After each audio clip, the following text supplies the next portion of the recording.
ខ្ញុំស្រឡាញ់ស្រីតូចច្រមងសំស្រួចក្នុងកែះរាស្រួចឲ្យខ្ញុំគឺព្រោះចិនដា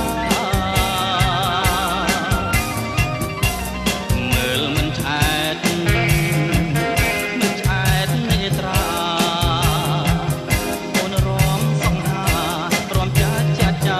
មាននរណារំដូចអូសូមរំជាមួយផងសូមរំតែម្ដងរំជាមួយផងតើរំបានទេឬទេខ្ញុំមនុស្សស្លូត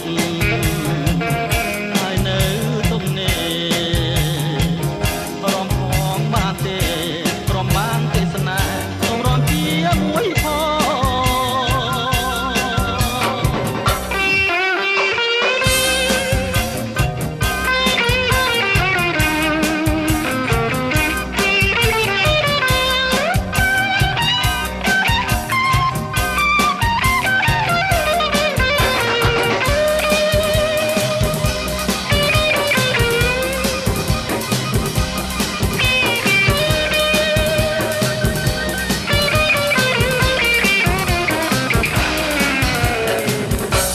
ស្រឡាញ់ស្រីតូ